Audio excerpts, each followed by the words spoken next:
परमेश्वर पिता का धन्यवाद करते हैं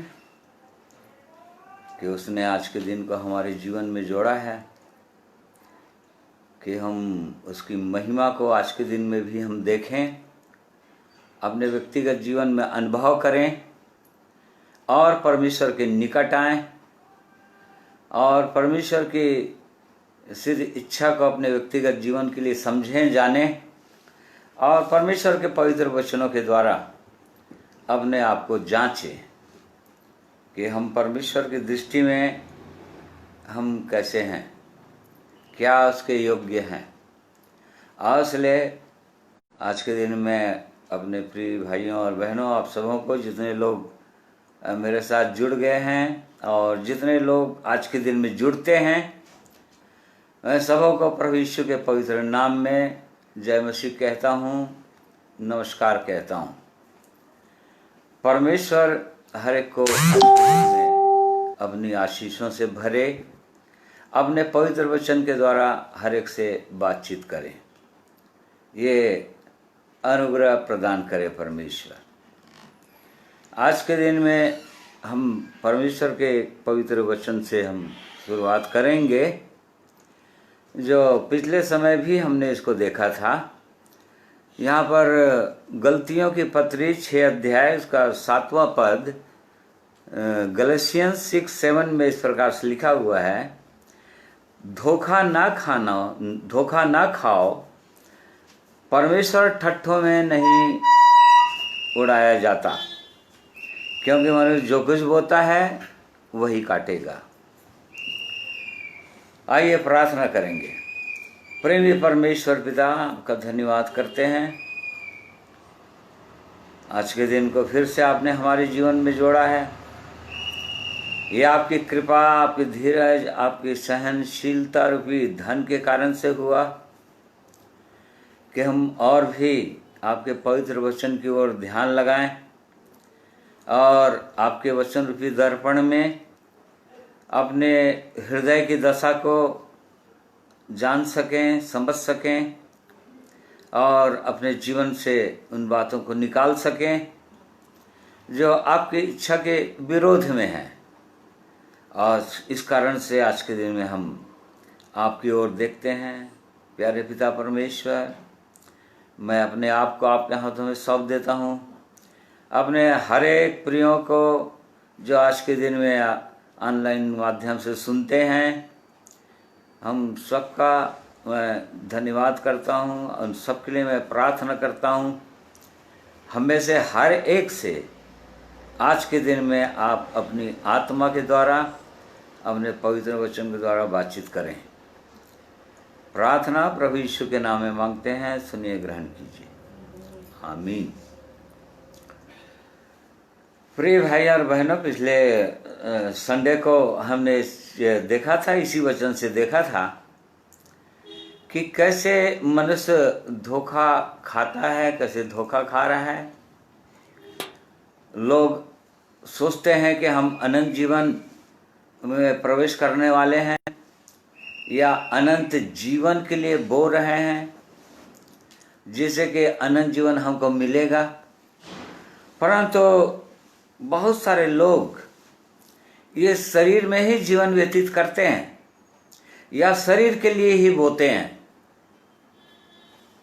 आरंभ तो बहुत सुंदर होता है बहुत सारे लोगों का, जो लोग इस जीवन को समझते हैं और जो लोग उद्धार का अनुभव प्राप्त किए हैं, सबका आरंभ बहुत अच्छा से होता है।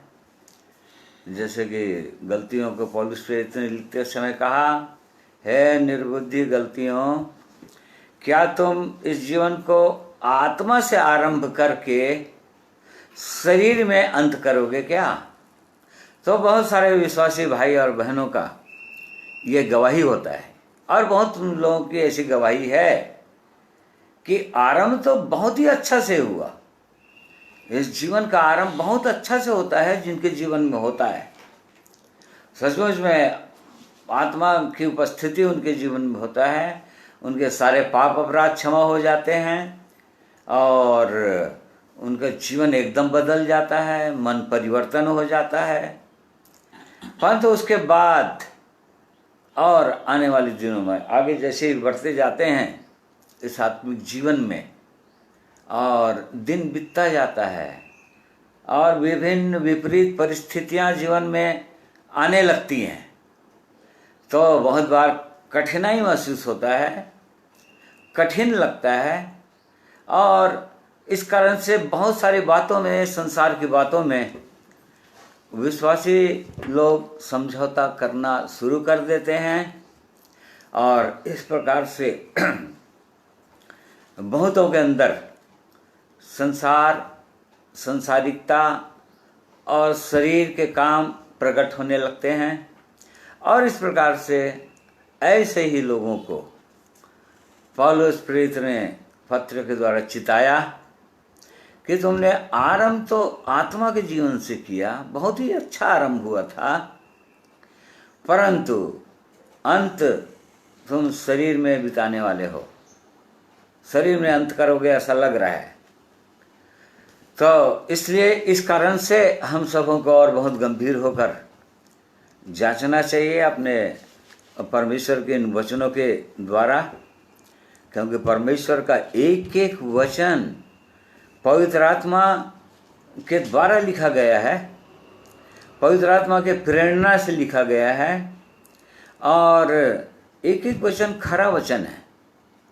इसलिए कई वचनों को हम यूं ही कई बार उन वचनों को बहुत अच्छा से हम जानते हैं और इस कारण से प्रत्येक समय उतना उस पर जोर नहीं देते या उन वचनों पर रुक कर उनको मनन नहीं करते हैं, उन पर ध्यान नहीं लगाते हैं और इस प्रकार से आगे बढ़ जाते हैं और आगे बढ़कर तब बहुत दिनों के बाद ऐसा समझ में आने लगता है कि वो पवित्र आत्मा की उपस्थिति अब नहीं है, अब वो आनंद और वो शांति नहीं है और अब शरीर के काम अब जीवन के द्वारा शरीर में प्रकट होने लगते हैं और इस कारण से परमेश्वर यहाँ पर जो गलतियों को जो पत्र लिख रहे थे, उन्होंने पत्र जो लिखा वो उनको चिताया ही है। एक पूरी पत्री में पौलुस ने गलतियों को चिताया। विश्वासी लोग थे, सुंदर जीवन पाए हुए लोग थे, अनंत जीवन के भागीदार लोग थे। अब जो लोग ऑलरेडी अनंत जीवन के भागीदार हो चुके थे, उनको ऐसा पत्र, ऐसा वचन लिखने का क्या आवश्यकता पड़ गया था पौलुस प्रेरित को कि जो शरीर के द्वारा बोएगा वो शरीर के द्वारा अनंत विनाश की कटनी काटेगा। इसका मतलब आरंभ अच्छा हो सकता है परंतु अंत बुरा हो सकता है, अनंत विनाश में जा सकते हैं। इस कारण से हमको बहुत ही गंभीर होकर इन विषयों पर मनन करना चाहिए, अपने हृदय को जांचना चाहिए और परमेश्वर के पवित्र वचन के अनुसार अपने जीवन को बना लेना चाहिए उसकी आत्मा की सहायता से। और इस कारण से आज के दिन में हम और इसी से आरंभ करके हम उन बातों को देखेंगे कि मनुष्य किन किन बातों में धोखा खा रहा है। यहाँ पर लिखा है कि धोखा ना खाओ, परमेश्वर ठट्ठों में नहीं उड़ाया जाता। तो बहुत सारे लोग बहुत सारी बातों में धोखा खाते ही चले जा रहे हैं, चाहे संसारी लोग हों, चाहे जिनके पास ये उद्धार का अनुभव ना हो, नए जन्म का अनुभव ना हो या जिनके पास नए जन्म का अनुभव हो गया हो, सभी लोग धोखा खा रहे हैं। तो सबसे पहला जो धोखा देने वाला है, हम लोग उस वचन को विश्वासी लोग बहुत अच्छे से जानते हैं, जो यिर्मयाह की पुस्तक 17 अध्याय उसका 9 पद में लिखा है, the book of Jeremiah chapter 17 verse 9 and 10। मन तो सब वस्तुओं से अधिक धोखा देने वाला होता है, उसमें असाध्य रोग लगा है। देखिए, यहाँ पर परमेश्वर पहले से चिता दे रहा था कि सबसे खतरनाक अंग जो है मनुष्य के अंदर, वो मनुष्य का मन है, जो उसको सबसे अधिक धोखा देता है। सबसे पहला धोखा देने वाला जो है वो मनुष्य का मन ही है, जो उसको धोखा दे देता है। उसके अंदर असाध्य रोग लगा हुआ है। और धोखा कैसे देता है मन मनुष्य को? इस प्रकार से धोखा देता है जैसे कि हर व्यक्ति, जो भी व्यक्ति धर्म का काम करता है या किसी धर्म पर विश्वास करता है, वो व्यक्ति अपने आप को धर्मी समझता है। वो धर्मी है क्योंकि धर्म पर विश्वास करता है। और चूंकि धर्म के काम करता है वो, और इस कारण से वो सोचता है कि मैं धर्मी हूँ, उसका मन उसको धोखा दे देता है। जैसे कि जो लोग बाइबल पढ़ते हैं, अच्छा से बहुत से लोग बाइबल बहुत अच्छा से पढ़ते हैं, बाइबल का बहुत ज्ञान हो जाता है, उनको बहुत ही ज्ञान हो जाता है। पढ़ते पढ़ते कमेंट्रीज वगैरह पढ़ते, इधर से डिक्शनरीज निकाल कर पढ़ते, और इस प्रकार से बाइबल का ज्ञान तो हो जाता है। परंतु वैसे प्रार्थना भी करते हैं, दान भी देते हैं, और जहाँ तक समझते हैं कि इस चीज़ को भलाई कहते हैं, वो भलाई भी कर देते हैं। और ऐसा सोचकर वो सोचने लगते हैं, उनका मन उनको बताता है कि वे लोग अच्छा काम कर रहे हैं, मतलब परमेश्वर की दृष्टि में अच्छे हैं, क्योंकि बहुत सारी व्यवस्था की बातों को पालन भी करते हैं वो लोग, और इस कारण से उनका मन धोखा दे देता है और धोखे में रहते हैं वो लोग। अपने जीवन को फिर जांचते नहीं, अंदर के जीवन को जांचते नहीं। बाहर का जीवन अच्छा हो सकता है मनुष्य का, परंतु अंदर का जीवन अच्छा नहीं रहता है। इसलिए उनका मन उनको धोखा देता है, धोखा दे देता है। वो सोचने लग जाते हैं कि हम तो अच्छा काम कर रहे हैं, हमने क्या पाप किया। बहुत सारे लोग बोलते हैं कि हमने क्या पाप किया, या बहुत सारे लोग जानते ही नहीं कि पाप किसको कहते हैं, और इस कारण से धोखा में पड़े रहते हैं। तो इस प्रकार से मनुष्य का मन सबसे अधिक धोखा देता है मनुष्य को। इसीलिए परमेश्वर का वचन ये चिता रहा है कि मन सबसे अधिक धोखा देता है मनुष्य को, उसमें असाध्य रोग लगा हुआ है, ऐसा रोग जिसका कोई इलाज नहीं। और इस रोग को बताएगा भी कौन? 10 पद में लिखा हुआ है, मैं यहोवा मन को खोजता और हृदय को जांचता हूँ, ताकि प्रत्येक जन को उसकी चाल चलन के अनुसार अर्थात उसके कामों का फल दूं। देखिए, वो परमेश्वर ही है जो मन की ओर देखता है। परमेश्वर की दृष्टि मनुष्य के बाहरी ओर नहीं होता है। परमेश्वर ने शमूएल नबी को आज्ञा दिया कि जाओ, एक राजा बनाना है, और मैंने अपने मन के अनुसार एक राजा चुन लिया है। परंतु शमूएल नबी को बताया नहीं कि कौन राजा होगा। ये बताया कि जाकर यिशै के घर में जाना और वहाँ पर उसके बेटों में से एक को मैं चुनूंगा, परंतु किसको चुनेगा वो बताया नहीं था। और तब फिर जब पहला शमूएल 16 अध्याय उसमें लिखा हुआ है 4, 5, 6, 7 पद में कि जब वो गया तो उसका बड़ा बेटा आया एलियाब, हैंडसम, एकदम राजा बनने के लायक, हाइटेड, हैंडसम, बहुत सुंदर। और तब शमूएल सोचा कि यही है जो इस्राएल का राजा बनेगा।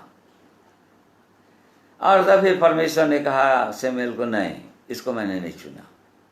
फिर दूसरा राजा आया, दूसरा उसका बेटा आया एलीशम्मा आया, फिर तीसरा बेटा आया, चौथा बेटा आया। परमेश्वर कहता गया कि नहीं, इनको मैंने नहीं चुना। और तब परमेश्वर ने कहा 7 पद में, क्योंकि यहोवा का देखना मनुष्य का सा नहीं है, मनुष्य तो बाहर का रूप देखता है, परंतु यहोवा की दृष्टि मन पर लगी रहती है। देखिए, मनुष्य बाहरी रूप को देखकर सोचता है कि ये बहुत स्पिरिचुअल है, या बहुत धर्मी है, या परमेश्वर की योग्य है क्योंकि बहुत ज़्यादा बाइबल जानता है, या और कुछ क्वालिटीज़ हैं इसमें। परंतु परमेश्वर, यहाँ पर लिखा है कि परमेश्वर मनुष्य के मन की ओर देखता है। परमेश्वर की दृष्टि मनुष्य के हृदय की ओर है। वो हृदय को जांचता है मनुष्य की, कि मनुष्य का हृदय कैसा है। और इस प्रकार से उसके जो ईसा के जो बेटे लोग आए सबको रिजेक्ट कर दिया। और उसके बाद में आखिरी में वो दाऊद आया जो बालक था, जिसके हृदय के विषय में लिखा हुआ है कि उसका हृदय साफ था और उसको वो चुना गया। परमेश्वर की दृष्टि में वो सही निकला। तो इस प्रकार कि सबसे पहले मनुष्य का मन धोखा देता है, उसमें असाध्य रोग लगा हुआ है। और उस असाध्य रोग को प्रभु यीशु ने बताया कि रोग क्या है। मरकुस 7 अध्याय उसका 20 पद से आगे, in Gospel of Mark chapter 7 verse 20 onwards में इस प्रकार से लिखा हुआ है, फिर उसने कहा, जो मनुष्य में से निकलता है वही मनुष्य को अशुद्ध करता है, क्योंकि भीतर से अर्थात मनुष्य के मन से बुरी बुरी चिंता, व्यभिचार, चोरी, हत्या, पर स्त्री गमन, लोभ, दुष्टता, छल, लुचपन, कुदृष्टि, निंदा, अभिमान और मूर्खता निकलती है। ये सब बुरी बातें भीतर ही से निकलती हैं और मनुष्य को अशुद्ध करती हैं। ये रोग है, असाध्य रोग है, जिसका इस दुनिया में कोई इलाज नहीं है। और यही रोग जो पाप रूपी रोग है, ये पाप है मनुष्य के जीवन के अंदर, जिसके कारण से मनुष्य हमेशा के लिए अनंत विनाश में चला जा रहा है, अनंत आग की ओर बढ़ता ही चला जा रहा है, और सांस टूटने के बाद हमेशा के लिए अनंत आग में चला जाता है। ये इस प्रकार से मनुष्य का मन धोखा देता है मनुष्य को। इसलिए परमेश्वर अपने वचन में बार बार इस बात को चिताता है, चेतावनी देता है। क्योंकि नीति वचन 4 अध्याय उसका 23 पद यदि पढ़ेंगे, प्रोवर्ब 4:23 में इस प्रकार से लिखा हुआ है,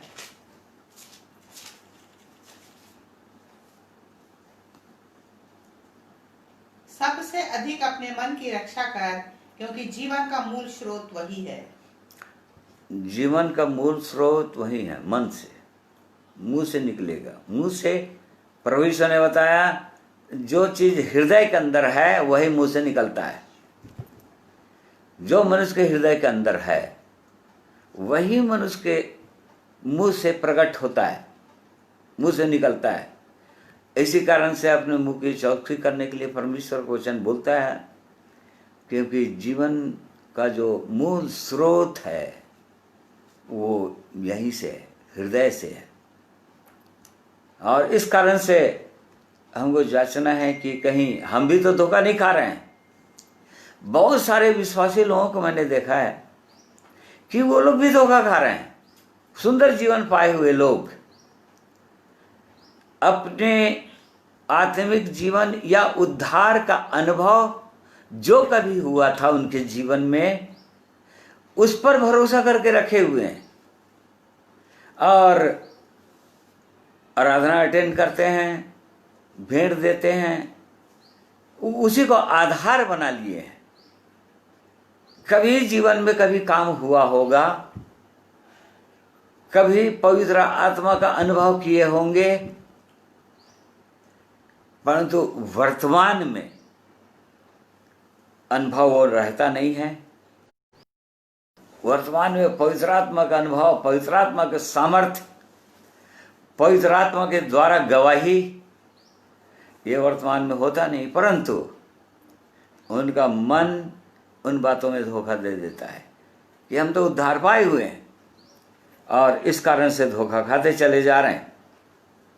तो अब इसको और बहुत मनन किया जा सकता है।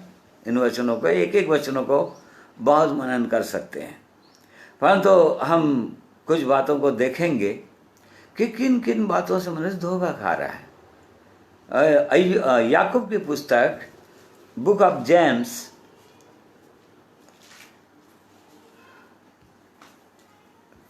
1:22, चैप्टर 1 वर्स 22।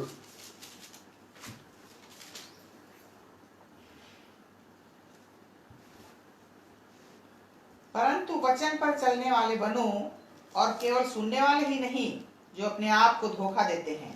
देखिए, यदि वचन तो सब लोग सुनते हैं, सुन भी रहे हैं अभी, वचन पर सुनने चलने वाले बनो, सुनने ही वाले नहीं, केवल सुनने वाले नहीं। यदि केवल सुनते हैं और उन पर चलते नहीं तो अपने आप को धोखा देते हैं। पुराने नियम में परमेश्वर यहेजकेल नबी के द्वारा उसका 33 अध्याय, उसका 30 से 33 पद इस प्रकार से कहता है, in book of Ezekiel chapter 33 verse 30 to 33 इस प्रकार से लिखा हुआ है। देखिए, और हे मनुष्य के संतान, तेरे लोग भीतों के पास और घरों के द्वारों में तेरे विषय में बातें करते और एक दूसरे से कहते हैं, आओ सुनो कि यहोवा की ओर से कौन सा वचन निकलता है। वे प्रजा की नाई तेरे पास आते और मेरी प्रजा बनकर तेरे सामने बैठकर तेरे वचन सुनते हैं, परंतु वे उन पर चलते नहीं। मुंह से तो वे प्रेम दिखाते हैं, परंतु उनका मन लालच में लगा रहता है। और तू उनकी दृष्टि में प्रेम भरे मधुर गीत गाने वाले और अच्छे बजाने वाले सा ठहरा है, क्योंकि वे तेरे वचन सुनते हैं तो हैं, परंतु उन पर चलते नहीं। देखिए, बहुत सारे लोग आज के जीवन में भी परमेश्वर का वचन प्रचार किया जा रहा है और लोग सुन रहे हैं, प्रभु के लोग सुन रहे हैं, परंतु क्या इन वचनों पर चलने का अनुग्रह है? क्या परमेश्वर के वचन के अनुसार चलते भी हैं? और परमेश्वर जो है कड़े शब्दों में यहाँ पर अपने नबी के द्वारा बोल रहे थे अपने ही लोगों के लिए, इसराइलियों के लिए, कि मानो मेरे बहुत अच्छी प्रजा हैं, ऐसा समझकर मेरे सन्मुख आते तो हैं, सभा में बैठते तो हैं और होठों से तो बहुत प्रेम दिखाते हैं, बहुत सुंदर सुंदर गीतों को गाते हैं, और परंतु उन पर चलते नहीं। क्यों नहीं चलते? क्योंकि उसके विषय में लिखा है उनका मन लालच में लगा रहता है। देख लीजिए, मन कहीं दूर है, बैठे यहाँ पर हैं, परंतु मन कहीं कहीं दौड़ते रहता है। मन कहीं दूर है, कहीं लालच में लगा हुआ है, तो कहीं वो संसार की चिंता में लगा रहता है, तो कहीं पर किस प्रकार से कैसे किसी को गिराना है, इस पर लगा रहता है, मन दूर रहता है। और इस कारण से सुनते अवश्य हैं परंतु चलते नहीं। परमेश्वर वचन बोलता है कि यदि चलते नहीं हैं, केवल सुनते हैं, तो धोखा खा रहे हैं। वो धोखा, देखो खुद ही धोखा खा जा रहे हैं वो लोग, और धोखा खा जाएंगे वो लोग। इसलिए एक एक वचन जो परमेश्वर का वचन, जो ताया हुआ वचन है, बहुत ही ताया वचन है, प्रूव्ड वचन है, और इसलिए एक एक वचन के अनुसार प्रभु के लोगों को उसको समझना चाहिए और सुनना चाहिए, मनन करना चाहिए कि प्रभु इन वचनों के अनुसार मैं कैसे चलूं, और चलने के लिए परमेश्वर से अनुग्रह मांगना चाहिए, तो चल सकते हैं। तो इस प्रकार से हम देख रहे हैं कि वो धोखा खाते ही चला जा रहे हैं मनुष्य। वचन तो सुनते हैं, बहुत सारे वचन जानते हैं, परंतु क्या उनके अनुसार चलने का अनुभव है? और नहीं तो फिर धोखा हो रहा है, व्यक्तिगत धोखा हो जाएगा एक दिन। और इस कारण से परमेश्वर का वचन हमें चिताना चाहते हैं इन वचनों के द्वारा, ताकि हम सावधान हो जाएं और अपने आप को बहुत गंभीरता के साथ जांचने लगें। 26 पद पढ़िए उसी का, यहाँ पर उसी का आगे बहुत अच्छे से समझाया भी है। 25 पद से पढ़िए वाला। नहीं, वो याकूब एक अध्याय, जेम्स 1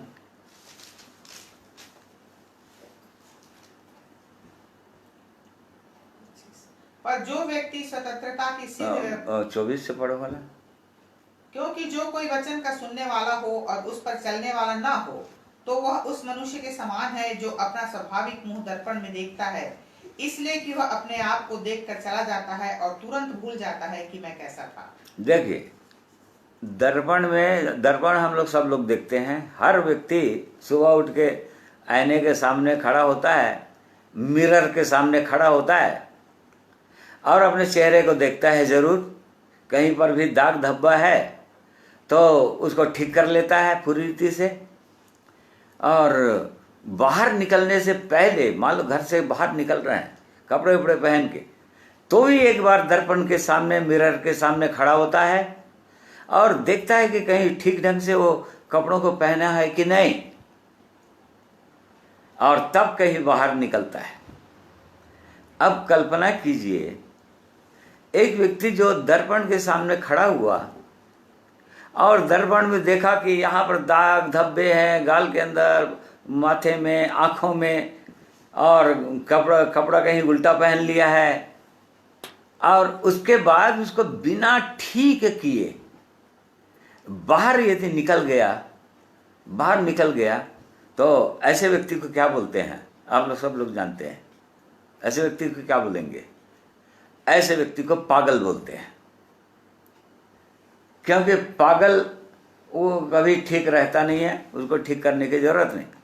परमेश्वर का वचन ऐसे ही बोल रहा है मनुष्य को। जो वचन को सुन रहे हैं उस दर्पण के समान है जो परमेश्वर का वचन। इसमें हमने देखा कहीं पर परमेश्वर ने हमारे हृदय की दशा को दिखाया कि तुम्हारे हृदय के अंदर, तुम्हारे मन के अंदर ये पाप है, तुम्हारे जीवन में ये कमी है, और उसको ठीक किए बिना यदि हम बाहर निकल गए, दूसरे से बात करने लगे, दूसरे को वचन बताने लगे, तो परमेश्वर क्या बोलेगा? वो पागल व्यक्ति के समान हम भी ठहरेंगे। इस कारण से बहुत गंभीरता के साथ परमेश्वर इन वचनों को एक विश्वासी को चिताना चाहते हैं, समझाना चाहते हैं कि हम चौकस रहें, हम जाने कि हमारा मन कहीं धोखा तो नहीं दे रहा है, कहीं वचन को केवल सुनकर हम यूं ही ऐसे ही पार तो नहीं हो जा रहे हैं, या जो वचन कई कई वचन कई लोगों के लिए फेवरेट वचन होता है, केवल उन्हीं वचनों पर ध्यान देते हैं और बाकी वचनों पर जिनको उनको पालन नहीं करना है उसको वैसे ही निकल जाते हैं पढ़ के। नहीं, एक एक वचन उस दिन गवाही देगा। वचन प्रभु यीशु ने कहा, जो वचन मैंने तुमसे पहले कहा है एक एक वचन तुम्हारे विरोध में गवाही देंगे। और इस कारण से जांचने की हमको आवश्यकता है। 26 पद उसी का 26 वर्ष 26, यदि कोई अपने आप को भक्त समझे और अपनी जीभ पर लगाम न दे पर अपने हृदय को धोखा दे तो उसकी भक्ति व्यर्थ है। देखली, यदि अपने जीभ पर कोई व्यक्ति लगाम नहीं दे रहा है, जीभ को कंट्रोल नहीं कर रहा है और ऐसे ही आगे बढ़ जा रहा है, तो परमेश्वर बोलता है उसका भक्ति व्यर्थ है, बेकार है उसका जीवन, कोई काम का नहीं, क्योंकि धोखा खाता ही चला जा रहा है और एक दिन धोखा खा जाएगा। उसी का जेम्स 1:16 का भी पढ़ लीजिए, याकूब 1:16 पद। हे प्रिय भाइयों, धोखा न खाओ, क्योंकि हर एक अच्छा वरदान और हर एक उत्तम दान ऊपर से है और जातियों के पिता की ओर से मिलता है, जिसमें न तो कोई परिवर्तन हो सकता है और न अदल बदल के कारण उस पर छाया पड़ती है। देखिए, यहाँ पर भी बहुत सारे लोग धोखा खा रहे हैं। जो लोग बाइबल पर विश्वास करते हैं, जो लोग सोचते हैं कि हम परमेश्वर के वचन के अनुसार चल रहे हैं, ऐसे लोग बहुत सारे लोग धोखा खा रहे हैं। क्योंकि यहाँ पर चिता दिया धोखा नहीं खाना, क्योंकि हर एक अच्छा वरदान ऊपर से आएगा, स्वर्ग से आएगा, परमेश्वर की ओर से आएगा। ये पृथ्वी पर का नहीं रहेगा। किसी भी चीज को वरदान मत समझ लेना। बहुत सारे लोग समझ लेते हैं वरदान, क्योंकि वचन में लिखा है कि जो ऊपर से आता है पहले तो पवित्र होता है। इसी का चैप्टर 3:16 में लिखा हुआ है। पर जो ज्ञान ऊपर से आता है वह पहले तो पवित्र होता है, फिर मिलनसार, कोमल और मृदु भाव और दया और अच्छे फलों से लदा हुआ और पक्षपात और कपट रहित होता है। ये ऊपर का वरदान है, ये जो ऊपर से आएगा, स्वर्ग से आएगा, जो मनुष्य के जीवन को परमेश्वर के समान बनाने के लिए आएगा, प्रभु यीशु के समान बनाना चाहेगा, वो पवित्र बनाना चाहेगा। क्योंकि परमेश्वर ने कहा, परमेश्वर के लोगों ने कहा, पतरस ने कहा, जैसा तुम्हारा बुलाने वाला पवित्र है वैसे तुम भी अपने सारे चाल चलन में पवित्र बनो। इसलिए ये वरदान ऊपर से आएगा। बहुत सारे लोग कई चीजों को वरदान समझकर धोखा खाते ही चले जा रहे हैं, धोखा खा जाते हैं, उसको जांचते नहीं है, उसको देखते नहीं है, उसका परिणाम क्या हो रहा है, उस वरदान से उसको मिल क्या रहा है, सामने वाले को उसको फायदा क्या हो रहा है, क्या उसके जीवन में कुछ काम हो रहा है, क्या उसके पाप क्षमा हो रहे हैं, क्या उसके जीवन में कोई पवित्रता आ रहा है, वो जांचते नहीं है। इस कारण से वो धोखा खाते ही चले जा रहे हैं। फिर एक वचन और पढ़िए, पहला यूहन्ना 1 उसका 8 पद, 1 जॉन 1:8। यदि हम कहें कि हम में कुछ भी पाप नहीं तो अपने आप को धोखा देते हैं और हम में सत्य नहीं। तो कोई व्यक्ति नहीं कह सकता कि मैं एकदम निष्पाप हूं। केवल एक ही जने निष्पाप थे, वो प्रभु यीशु थे। जब इस संसार में आए हुए थे शरीर धारण करके, तो उनके जीवन में कोई पाप नहीं था, निर्दोष थे, निष्कलंक थे, निष्पाप थे या पाप से रहित थे। परंतु आज मनुष्य नहीं कह सकता, कोई भी कितना भी बड़ा विश्वासी हो, वो नहीं कह सकता कि मुझ में कुछ पाप नहीं। हाँ, पाप जैसे कि एक बार हम और देखे थे कि 2 प्रकार का होता है, अनजाने पाप और जानबूझकर पाप, unconscious since and conscious since, जानबूझकर पाप। तो यहाँ पर कोई व्यक्ति नहीं कह सकता इसी कारण से हर व्यक्ति को उस परमेश्वर की ओर ध्यान देने की आवश्यकता है, प्रभु यीशु मसीह को ओर देखने की आवश्यकता है। जब एक व्यक्ति उसकी पवित्रता में देखता है अपने आप को, तो कहीं न कहीं, अब प्रभु यीशु के समान तो परफेक्ट है ही नहीं, इसलिए कहीं न कहीं ऐसा लगेगा, प्रभु यहाँ पर इस क्षेत्र में मैं आपके समान नहीं हूं, आपका ये गुण मेरे जीवन के अंदर नहीं आया, और तब वो अपने आप को ठीक कर सकता है। नहीं तो अपने आप को धोखा दे रहा है, और दूसरा 10 पद में बोलता है वो परमेश्वर को धोखा देता है, परमेश्वर को झूठा ठहराता है। तो इस प्रकार से मनुष्य हर समय वो धोखा खाते ही चला जा रहा है, और एक दिन धोखा खा जाएगा। फिर पहला कुरिन्थियों 6वां अध्याय, 1 Corinthians 6 verse 8, 9, 10।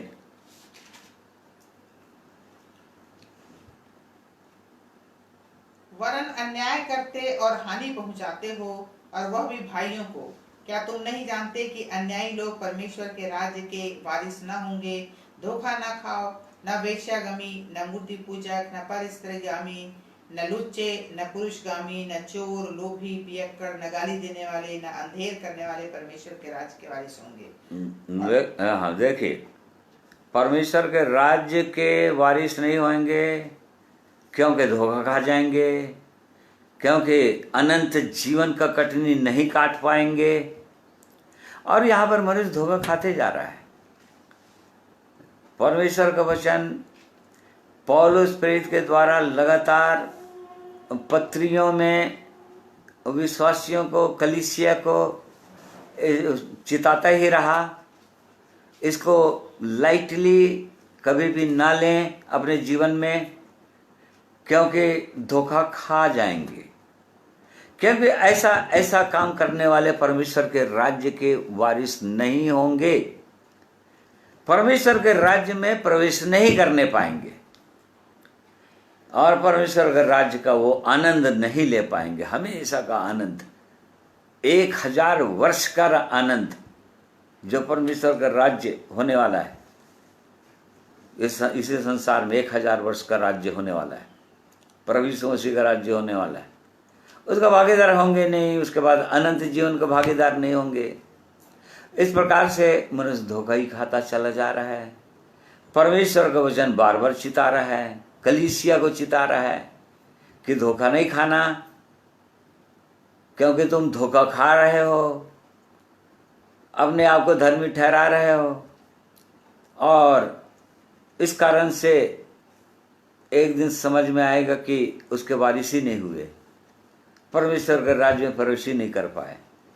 इसलिए हमको धोखा नहीं खाना चाहिए, क्योंकि परमेश्वर बहुत ही प्रेमी परमेश्वर है। वो कभी भी नहीं चाहता कि कोई मनुष्य धोखा खाए। वो परमेश्वर की सीधी इच्छा और मनसा के अंदर है। वो कभी भी नहीं चाहता कि कोई भी मनुष्य धोखा खाए। उसके लोग जिनको उसने, प्रभु यीशु ने अपना लहू का कीमत देकर द्रोही अर्थात शैतान के हाथों से छुड़ाया है, जिनके लिए भारी कीमत चुकाया है, और इस कारण से वो परमेश्वर कभी नहीं चाहेगा, कभी नहीं चाहता कि जो लोग सुंदर जीवन पाए हैं, कलीसिया के अंदर आए हैं, और वो लोग बहुत सारे वो लोग धोखा खाते चले जा रहे हैं। हमने देखा गलतियों की कलीसिया के लोग धोखा खा रहे थे। यहाँ पर कुरिन्थियों के कलीसिया के लोग धोखा खा रहे हैं, धोखा खा रहे थे। पौलुस ने उनको बार बार चिताया कि देखो तुम्हारे जीवन में ऐसे ऐसे पाप हैं, और इसलिए तुम धोखा खाते चले जा रहे हो, और एक दिन भारी धोखा हो जाएगा। इससे पहले कि वो धोखा हो जाए, वो परमेश्वर चाहते हैं कि मन फिरा लें और उस जीवन को, सुंदर जीवन को प्राप्त कर लें। इफिसियों के पत्री उसका 5वां अध्याय तीसरे पद से पढ़ेंगे 6 पद तक। Ephesians 5 verse 3 to 6। और जैसा पवित्र लोगों के योग्य है वैसा तुम में व्यभिचार, न किसी प्रकार का अशुद्ध काम या लोभ की चर्चा तक न हो, न निर्लज्जता, न मूढ़ता की बातचीत की, न ठट्ठे की, क्योंकि ये बातें सोती नहीं वरन धन्यवाद सुना जाए। क्योंकि तुम जानते हो किसी व्यभिचारी, अशुद्ध जन या लोभी मनुष्य की, जो मूरत पूजने वाले के बराबर है, मसीह और परमेश्वर के राज्य में विरास नहीं। कोई तुम्हें व्यर्थ बातों से धोखा न दे, क्योंकि इन बातों के कारण परमेश्वर का क्रोध आज्ञा न मानने वालों पर भड़कता है। देखिए यहाँ पर लिखा है कि कोई तुमको व्यर्थ बातों से धोखा न दे। देखिए पहले तो मनुष्य अपने आप से धोखा खा रहा था, उसका मन उसको धोखा दे रहा था। अपने आप को धर्मी समझकर, अपने परमेश्वर के वचन को सुनकर उद्धार पाया हुआ हूँ ऐसा सोच के बहुत गंभीरता से परमेश्वर के वचनों को नहीं लेने के कारण से वो धोखा खाता ही चला जा रहा था। मनुष्य का जीव उसको धोखा दे रहा था। और अब यहाँ पर बोल रहा है इफिसियों की कलीसिया को पौलुस कि कोई व्यक्ति तुमको व्यर्थ बातों से धोखा ना देने पाए। देखिए इसका मतलब बहुत सारे लोग धोखा दे रहे हैं लोगों को, बहुत सारे लोग धोखा दे रहे हैं और बहुत सारे लोग धोखा खा रहे हैं। अपनी गवाही के द्वारा अपने व्यक्तिगत अनुभव खुद जानते हैं। बहुत सारे लोग धोखा खा रहे हैं। बहुत सारे लोगों की यही उपदेश है या ये सोच विचार है। जो लोग प्रभु यीशु पर विश्वास करते हैं बचपन से, अपने माता पिता के द्वारा वहाँ से विश्वास करते आ रहे हैं, बड़े हो गए, विश्वास करते ही चले जा रहे हैं। और जो भी धार्मिक संस्कार है वो उनका पूरा हो गया और इस कारण से वो लोग उनको धोखा दे रहे हैं। लोग परमेश्वर के वचन को प्रचार करने वाले लोग क्या धोखा दे रहे हैं कि तुम्हारे लिए ओ प्रभु यीशु 2000 साल पहले क्रूस पर चढ़ गए थे। प्रभु यीशु मसीह 2000 साल पहले हमारे पापों का प्रायश्चित कर चुके हैं और इस कारण से वो प्रभु यीशु लहू बहा चुके हैं। और अब अपने आप को पापी भी कहने की कोई जरूरत नहीं है। देख लीजिए, अपने आप को पापी भी नहीं कहना है उनको, जबकि बाइबल के अंदर पौलुस प्रेरित कहता है कि सबसे बड़ा पापी मैं हूं। वो भी बहुत अनुभवों के बाद, इस आत्मिक जीवन में चलने के बाद, कई पत्रियां लिखने के बाद तीमुथियुस को पत्र लिखते समय बोलता है कि सबसे बड़ा पापी मैं हूं। यहां पर लोग धोखा दे रहे हैं कि कोई अपने आप को पापी नहीं कहना। क्यों? क्योंकि तुम्हारा पाप प्रभु यीशु पहले 2000 साल पहले क्षमा कर चुका है और तुम स्वर्ग के राज के भागीदार हो चुके हो, तुम्हारा उद्धार हो चुका है। ये तो बहुत बड़ा धोखा है मेरे प्रिय भाइयों और बहनों। ऐसा लगता है कि वो लोग बाइबल को पढ़ते ही नहीं हैं और धोखा खाते ही चले जा रहे हैं। परमेश्वर के वचन को, इन वचनों को ऐसे ऐसे पढ़ कर निकल जा रहे हैं। कभी इनको समझने के लिए परमेश्वर से प्रार्थना करते ही नहीं है। हे परमेश्वर, हमारी आंखों को खोल दीजिए ताकि आपकी अद्भुत बातों को, आपके पवित्र वचन को हम समझ सकें, इनको पढ़ सकें, इसमें क्या लिखा हुआ है, इसको दर्पण की तरह अपने हृदय को देख सकें। वो आपके पवित्र वचन रूपी दर्पण में अपने हृदय को जांच सकें, देख सकें। ऐसा विश्वासी लोग देख नहीं रहे हैं, संसार के लोग देख नहीं रहे हैं और इस कारण से धोखा देने वाले लोग उनको धोखा देने में सफल हो जा रहे हैं। इन वचनों के द्वारा परमेश्वर चिताना चाहता है मेरे प्रिय भाई और बहनों। ऐसे लोग यदि आप सुन रहे हैं परमेश्वर के वचन को, तो परमेश्वर के वचन की ओर ध्यान लगाइए, पढ़िए परमेश्वर के वचन को बहुत ध्यान पूर्वक पढ़िए, प्रार्थना सहित पढ़िए। परमेश्वर मुझको समझाइए प्रभु, मैं इन वचनों को समझना चाहता हूँ, समझना चाहती हूँ, ऐसा प्रार्थना करके पढ़िए और तब आपको समझ में आएगा कि आप कितने बड़े धोखे में पड़े हुए थे और धोखा देने वाले धोखा दे ही रहे थे, और तब आप धोखा से निकल जाएंगे। क्योंकि यहाँ पर परमेश्वर का वचन साफ साफ लिखा है, कोई तुमको व्यर्थ बातों से धोखा न दे। उसमें साफ लिखा है, ठट्ठा करने वाले, मजाक करने वाले, लालच लोभी मनुष्य जो मूर्ति पूजा के बराबर है, और परमेश्वर के राज्य में पहुंचाएंगे ही नहीं। वो जा ही नहीं सकते परमेश्वर के राज्य में। उस दिन जब प्रभु यीशु का आगमन होगा तब समझ में आ जाएगा। तब तो कुछ फायदा भी नहीं होगा, समझ में आ जाएगा, परंतु हमेशा की हानि उठा लेंगे, अनंत हानि होगी वो तो। इस कारण से परमेश्वर की इच्छा ये है कि अभी अपने लोगों को सुंदर वो समय दे दिया है ताकि हम जांचें, हम देखें अपने आप को कि कोई भी व्यक्ति हमको धोखा न देने पाए। कुलुस्सियों के पत्री उसका 2 अध्याय, कोलोसियंस 2:8, चौकस रहो, कोई तुम्हें उस तत्व ज्ञान और व्यर्थ धोखे के द्वारा अहेर न कर ले जो मनुष्यों के परंपराई मत और संसार की आदि शिक्षा के अनुसार है, पर मसीह के अनुसार नहीं। देखिए यहां पर भी लिखा हुआ है, कोई तुमको धोखा ना दे। जो आदि शिक्षा के अनुसार से तो है, अर्थात वो पुराने नियम के अनुसार से तो है कई बातें सही, व्यवस्था के अनुसार से तो कई बातें सही लगता है, सही है, उसके अनुसार कर भी रहे हैं, परंतु उसके बावजूद भी मसीह की शिक्षा के अनुसार नहीं है।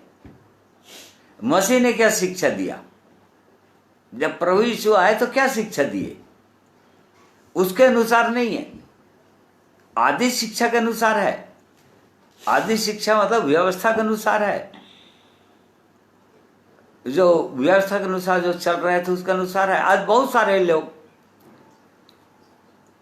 मसीही कहलाने वाले लोग अभी भी व्यवस्था के अनुसार ही चलते हैं, व्यवस्था की विधियों को ही मानते रहते हैं, जो मसीह के अनुसार नहीं है,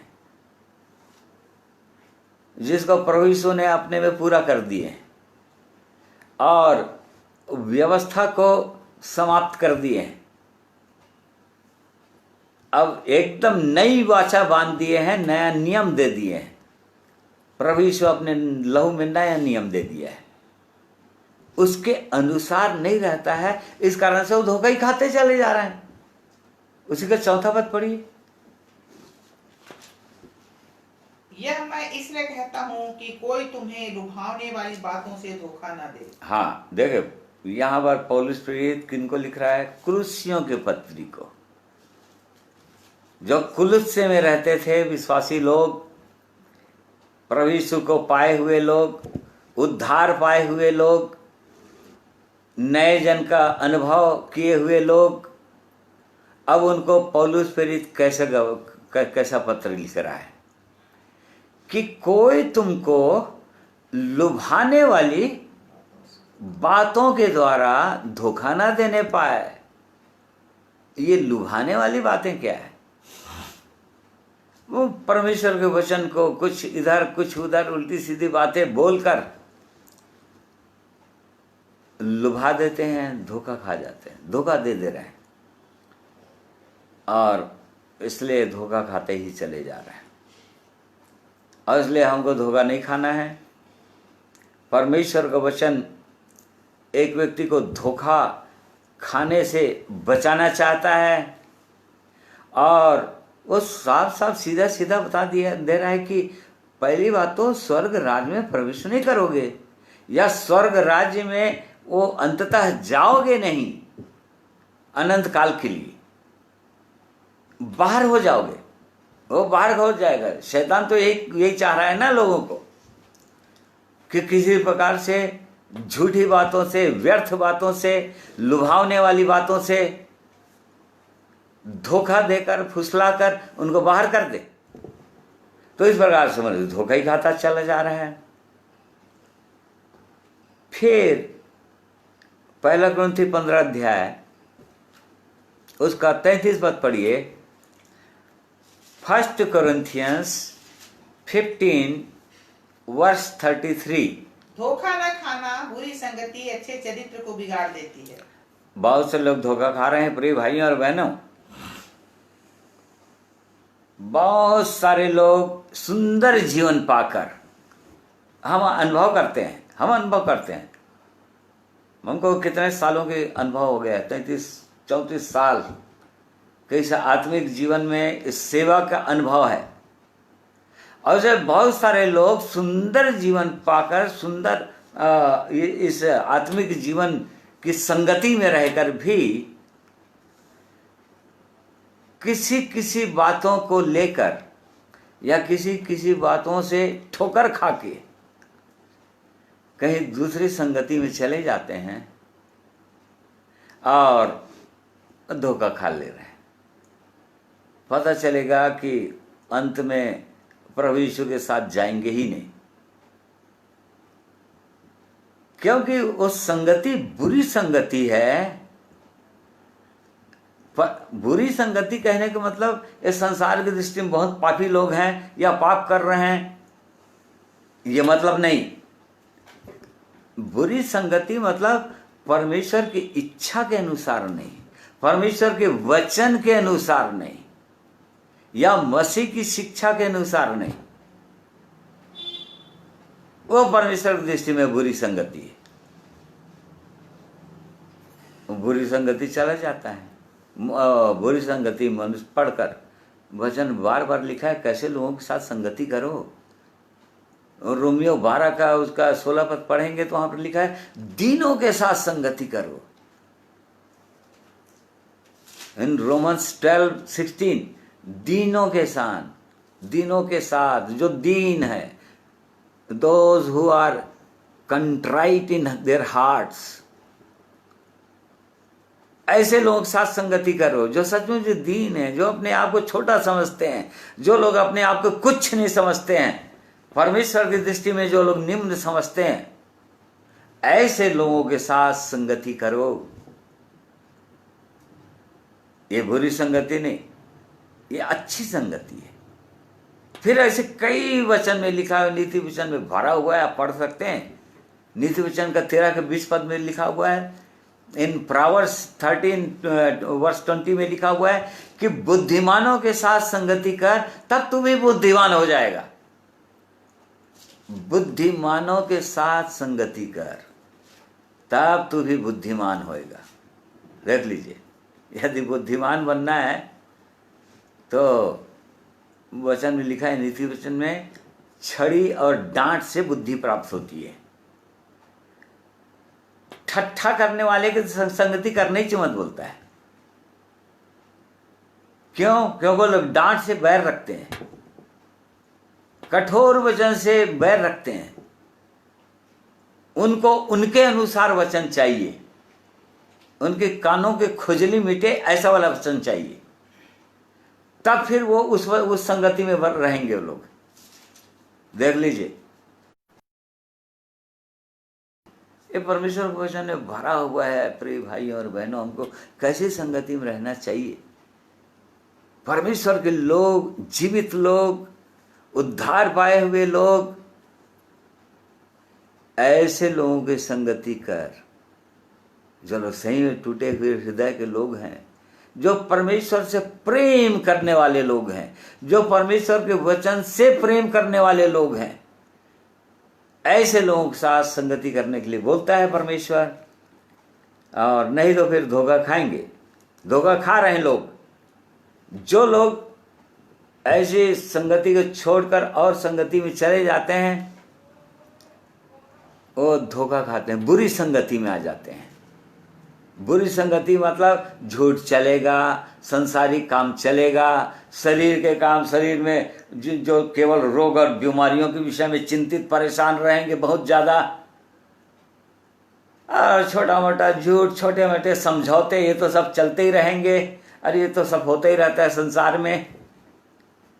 ऐसी संगति परमेश्वर की दृष्टि में ये बुरी संगति है। कहीं ऐसे संगतियों में पढ़कर मेरे प्रिय भाइयों और बहनों धोखा तो नहीं खा रहे हैं आप, क्योंकि परमेश्वर का वचन पौलुस प्रेरित लिख रहा है कि धोखा नहीं खाना। अपनी संगति को चेक करो, किन के साथ उठना बैठना है, किन के साथ संगति करते हैं, के वचन को सीखते हैं। जांचने की आवश्यकता है। एक मनुष्य को जांचने की आवश्यकता ही है, जांचना ही चाहिए, फिर नहीं तो धोखा खाएंगे। दूसरा थिस्सलुनीकियों दूसरा अध्याय 2 Thessalonians chapter 2 verse 3 and 4।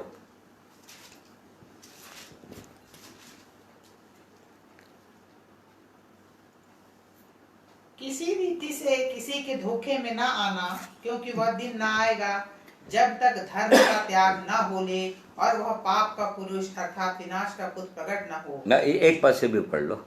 हे भाइयों, हम अपने प्रभु यीशु मसीह के आने और उसके पास अपने इकट्ठे होने के विषय में तुमसे विनती करते हैं कि किसी आत्मा या वचन या पत्री द्वारा जो मानो हमारी ओर से हो, यह समझकर कि प्रभु का दिन आ पहुंचा है, तुम्हारा मन अचानक अस्थिर न हो जाए और न तुम घबराओ। देखिए ये किस विषय पे लिखा हुआ है? प्रभु यीशु मसीह के द्वितीय आगमन के विषय में लिखा हुआ है।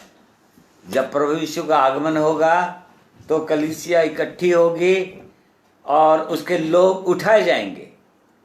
परंतु यहाँ पर बहुत से लोग धोखा दे रहे हैं, बहुत से लोग धोखा खा रहे हैं। क्या बोल के यहाँ पर लिखा है? धोखा नहीं खाना, कि कोई जन तुमको धोखा ना दे कि प्रभु यीशु का आगमन हो गया या हो जाएगा। बहुत से लोग बोलते हैं प्रभु यीशु का आगमन हो गया या बस वो हो जाएगा। परंतु धोखा क्यों खा रहे हैं, क्यों खा जाएंगे? वो दिन नहीं आएगा। फिर से पढ़ो। किसी रीति से किसी के धोखे में ना आना, क्योंकि वह दिन ना आएगा जब तक धर्म का त्याग ना हो। ये पहले होएगा। देखिए प्रभु यीशु का आगमन तब तक नहीं होगा, बोल रहा है, जब तक धर्म का त्याग ना हो लेगा, अर्थात लोग विश्वास से नहीं गिर जाएंगे। बहुत सारे लोग विश्वास से गिरते चले जाएंगे। अच्छे अच्छे विश्वासी लोग गिर जाएंगे, विश्वास से बहक जाएंगे, हट जाएंगे। एपोस्टेसी बोलते हैं इसको, विश्वास से गिर जाना। जब तक ये एपोस्टेसी नहीं आएगा, जब तक विश्वास से नहीं गिरेंगे, तब तक वो दिन नहीं आएगा और वह पाप का पुरुष अर्थात विनाश का पुत्र प्रकट न हो। देखिए एक तो विश्वास, यहाँ पर बहुत ज्यादा मतलब विवाद भी है। बहुत से लोग, परमेश्वर के लोग अलग अलग भी बोलते हैं इन वचनों को कि प्रभु यीशु का आगमन महाक्लेश काल से पहले आ जाएगा, या बहुत सारे लोग जैसे इस वचन के अनुसार तो ऐसा लग रहा है कि प्रभु यीशु का आगमन एंटी क्राइस्ट, क्योंकि यहाँ पर एंटी क्राइस्ट के विषय में लिखा है, ख्रिस्ट विरोधी के विषय में लिखा है कि जब तक वो ख्रिस्ट विरोधी ना आ जाए तब तक वो दिन नहीं आएगा कि प्रभु यीशु आ जाए, दोबारा आगमन हो जाए और प्रभु यीशु के लोग उसके साथ चले जाएं। वो नहीं होगा बोल रहा है, क्योंकि जब तक धर्म का त्याग ना हो ले और वो पाप का पुरुष अर्थात विनाश का पुत्र प्रकट न हो। हाँ, जो विरोध करता है और हर एक से जो परमेश्वर या पूज्य कहलाता है अपने आप को बड़ा ठहराता है, यहाँ तक कि वह परमेश्वर के मंदिर में बैठकर अपने आप को परमेश्वर प्रकट करता है। देख लीजिए, मतलब ये ख्रिस्ट विरोधी के विषय में लिखा हुआ है। तब तक नहीं आएगा प्रभु यीशु, इस वचन के अनुसार से तो ऐसे ही लगता है कि पहले ख्रिस्ट विरोधी आएगा, क्लेश काल आरंभ हो जाएगा। वैसे क्लेश काल आरंभ ही हो ही चुका है, जो कोरोना वायरस के कारण से सारी दुनिया में लॉकडाउन चल रहा है और हजारों लाखों लोग मरते चले जा रहे हैं। और उसके बाद और कैसे कैसे विपत्तियां आएंगी, सब प्रकाशित वाक्य में लिखा हुआ है। ये तो होता ही चला जा रहा है, परंतु अभी ख्रिस्ट विरोधी का आगमन नहीं हुआ है। इसलिए कोई हमको धोखा न देने पाए, और धोखा इस प्रकार से खा जाएंगे कि क्लेश काल के लिए विश्वासी लोग तैयार नहीं होंगे, अपने आप को तैयार नहीं कर पाएंगे। कहीं क्लेश काल आ गए, महाक्लेश काल, और तब हम कैसे स्थिर होंगे उसमें? कैसे हम कहीं विश्वास से हमारा विश्वास तो नहीं डगमगा जाएगा, हम उसमें स्थिर रह सकेंगे कि नहीं? प्रभु यीशु के नाम के कारण से मरने के लिए भी तैयार रहेंगे कि नहीं? तो इस प्रकार से धोखा खा जाएंगे, और बहुत से लोग धोखा खा रहे हैं। वैसे तो वचन में लिखा है कि अभी भी बहुत सारे एंटी क्राइस्ट या ख्रिस्ट विरोधी, छोटे छोटे ख्रिस्ट विरोधी काम कर ही रहे हैं। कैसे काम कर रहे हैं? 9 पद उसी का, उस अधर्मी का आना शैतान के कार्य के अनुसार सब प्रकार की झूठी सामग्री के साथ और ना अधर्म के सब प्रकार के धोखे के साथ होगा, क्योंकि उन्होंने सत्य के प्रेम को ग्रहण नहीं किया जिससे उनका उद्धार होता है। और इसी कारण परमेश्वर उनमें एक भटका देने वाली सामर्थ को भेजेगा, ताकि वे झूठ की प्रतीति करें, और जितने लोग सत्य की प्रतीति नहीं करते वरन अधर्म से प्रसन्न होते हैं, सब दंड पाएं। ये तो बहुत सबसे खतरनाक बात हो जाएगा। हमने देखा कि मनुष्य को धोखा दे रहा है, मनुष्य का जीव उसको धोखा दे रहा है, और मनुष्य की आंखें, कान, ये सब धोखा दे रहा है। वैसे क्योंकि आंखों के अनुसार देख के मनुष्य सोचने लगता है कि हाँ, ये परमेश्वर का जन हो सकता है, क्योंकि इतना बड़ा चिन्ह और चमत्कार तो वही दिखा सकता है जो परमेश्वर का जन होगा। यहाँ पर शैतान दिखाएगा, लिखा हुआ है, जो धोखे के साथ होगा। और तब जब इन वचनों के द्वारा, परमेश्वर अपने वचनों के द्वारा, पौलुस प्रेरित बड़ी गंभीरता के साथ पवित्र आत्मा के अगुवाई में ये सब पत्रियों को लिखा है, जो हमारे लिए है, जो हम अंतिम समय में रह रहे हैं। यदि इन वचनों को हम ध्यान से नहीं पढ़ेंगे, ध्यान नहीं देंगे, और जो भी सच्चाई है, सत्य वचन है, उसको हम ग्रहण नहीं करेंगे, तो आग है को परमेश्वर धोखा दे देगा मनुष्य को। वो भटका देने वाली आत्मा, डिसीविंग स्पिरिट मनुष्य के अंदर डाल देगा, ताकि अब तुम झूठ पर विश्वास करते रहो। और इस प्रकार से अगर परमेश्वर कहीं धोखा देने लग जाए मनुष्य को, तब तो उसके लिए कोई आशा ही नहीं है। मनुष्य धोखा देगा, मन धोखा दे रहा है, और कोई धोखा दे रहे हैं, तब तो एक हमारे पास चांस है, मौका है कि हम परमेश्वर के वचन को बहुत ध्यान से पढ़कर समझ सकते हैं और धोखे से निकल सकते हैं। और इस कारण से प्रिय भाई और बहनों, एक वचन और पढ़ेंगे। ये परमेश्वर का हालांकि कठिन वचन है ये, कि ऐसे ऐसे काम, यदि गलतियों 5 अध्याय 19 पद में पढ़ेंगे तो वहाँ पर भी लिखा हुआ है कि शरीर के काम तो प्रकट है, अर्थात व्यभिचार, लुचपन, मूर्ति पूजा, टोना, बैर, झगड़ा, ईर्ष्या, क्रोध, विरोध, फूट, विधर्म, डाह, मत वालापन, लीला कीड़ा, और इनके और ऐसे ऐसे और काम हैं, जिनके विषय में मैं पहले कह चुका हूं और फिर से कह देता हूं कि ऐसे ऐसे काम करने वाले परमेश्वर के राज्य के वारिस नहीं होंगे। देख ली, गलतियों को एकदम साफ साफ फाइनल बोल दिया। मैं पहले ही से कहते आ रहा हूं और अभी भी कह देता हूं कि ऐसे लोग परमेश्वर के राज्य वारिस नहीं होंगे। और इसलिए पूरी भाइयों और बहनों, एक वचन और पढ़ेंगे, फिर उसके बाद समाप्त करेंगे। दूसरा कुरिन्थियों उसका 7वां अध्याय, 2 Corinthians चैप्टर 7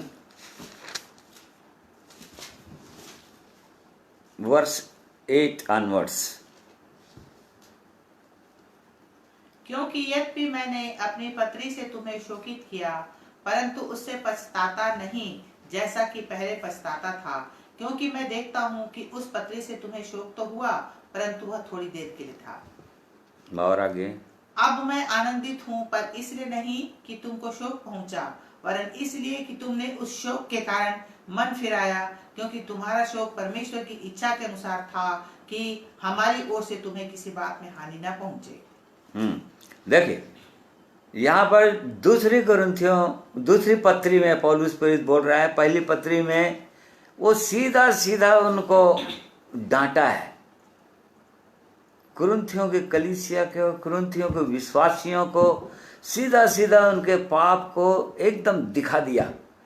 तुम व्यभिचारी हो, तुम चोर हो, तुम्हारी संगति ऐसा है, तुम शारीरिक हो, तुम्हें झगड़े लड़ाइयाँ होता है, तुम अभी अन्न खा नहीं सकते, तुम केवल दूध ही के लायक हो, तुम बच्चे हो, अभी भी बच्चे हो, इतने साल बीत गए जीवन पाए हुए फिर भी बच्चे हो, बालक हो।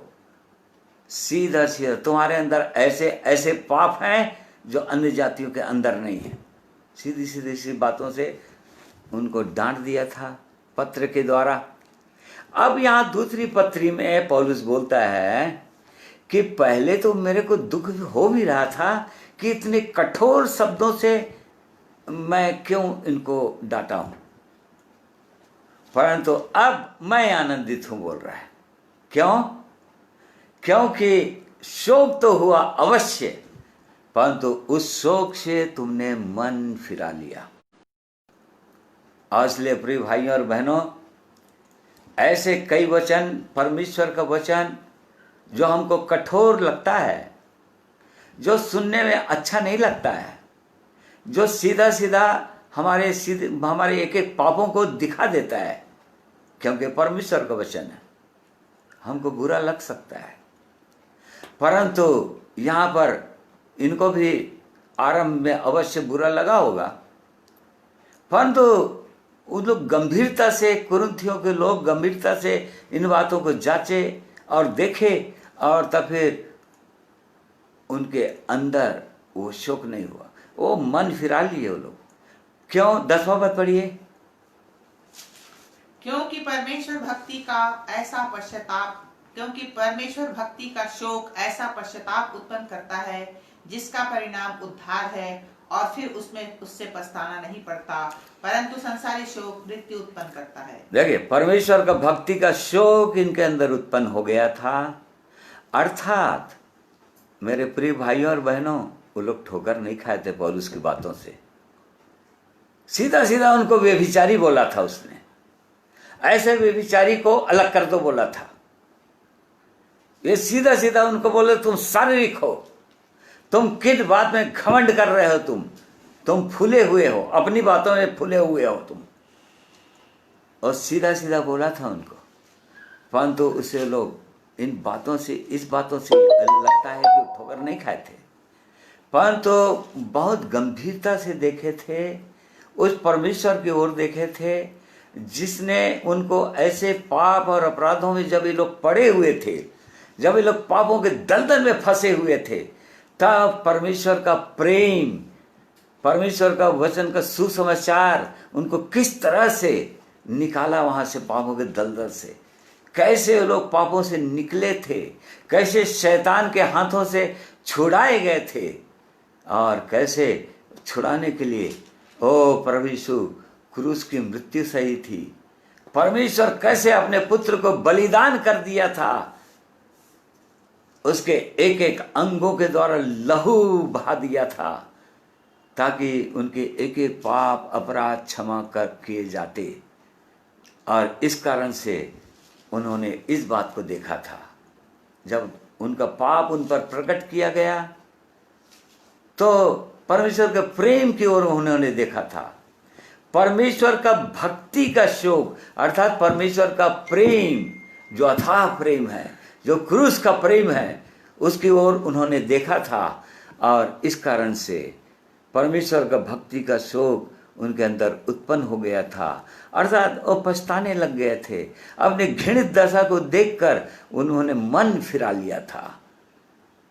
और इस कारण से पौलुस बोलता है, अब मैं आनंदित हूं क्योंकि इन्होंने मन फिरा लिया। और इस कारण से प्रिय भाइयों और बहनों, यदि हम धोखा खा रहे हैं, हमको जांचना ही चाहिए इन वचनों के प्रकाश में, क्योंकि परमेश्वर का वचन बोलता है धोखा ना खाओ, परमेश्वर ठट्ठों में नहीं उड़ाया जाता। ओ परमेश्वर इससे पहले कि प्रभु यीशु का आगमन हो जाए, हमको ऐसे धोखों से निकाल देना चाहते हैं और चाहते हैं कि हम भी उस जीवित परमेश्वर के पवित्र प्रेम की ओर देखें और क्रूस की ओर देखें, उसके लहूलुहान बदन की ओर देखें प्रभु यीशु के, और पश्चाताप करें अपने उन बातों के लिए जो परमेश्वर को नहीं भाती, जिनसे परमेश्वर दुखी होते हैं, और मन फिरा ले। देखिए पूरी कलीसिया को उसने लिख दिया और सबको कहा मन फिराओ। आज क्या हमको मन फिराने की आवश्यकता नहीं है प्रिय भाई और बहनों? हमको भी तो मन फिराने की आवश्यकता है। इसलिए आइए अपने अपने जीवन को जांचेंगे, देखेंगे और मन फिराइए। परमेश्वर हमें से हर एक की सहायता अगुवाई करे। आइए प्रार्थना करेंगे। प्रेमी परमेश्वर पिता, आपका धन्यवाद करते हैं आपके पवित्र वचन के लिए, आपकी ताड़नाओं के लिए, क्योंकि आप उन्हें ताड़ना देते हैं जिनसे आप प्रेम करते हैं। जिस प्रकार से एक पिता अपने उस पुत्र को बहुत ताड़ना देता है जिनसे वो अधिक प्रेम करता है। सच है प्रेमी परमेश्वर, आप हमसे बहुत प्रेम करते हैं। आपका प्रेम अनोखा है प्रभु। अपने लोगों के लिए आपने हमसे प्रेम किया है। आपने अपने इकलौते पुत्र को क्रूस पर बलिदान कर दिया है और भारी दाम हमारे लिए चुका दिया है, और लहू की कीमत चुका दिया है, ताकि हम छुड़ाए जाएं और वो सुंदर जीवन प्रभु यीशु मसीह के समान पवित्र जीवन के भागीदार बन जाए।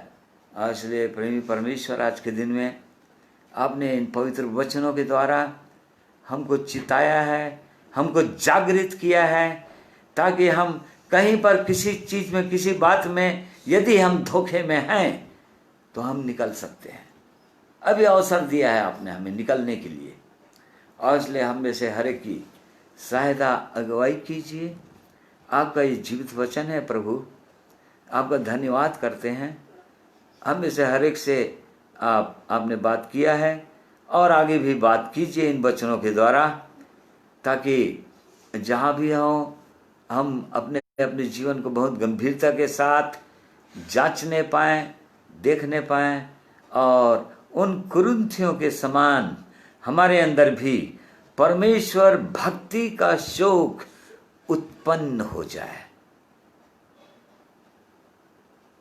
आपका धन्यवाद करते हैं आपके वचन के लिए। प्रार्थना प्रभु यीशु के नाम में मांगते हैं, सुनिए, ग्रहण कीजिए, आमीन। प्रिय भाई और बहनों, मैं आप सबों का धन्यवाद करता हूं। बड़े धीरज के साथ आपने परमेश्वर के वचन को सुना है, और परमेश्वर आप सबों को निश्चित करें और आगे को इस आत्मिक जीवन के स्तर में और आगे उठाएं। और इसलिए मैं आप सबों का धन्यवाद करता हूं। सबों को एक बार फिर से आपको जय मसीह कहता हूं।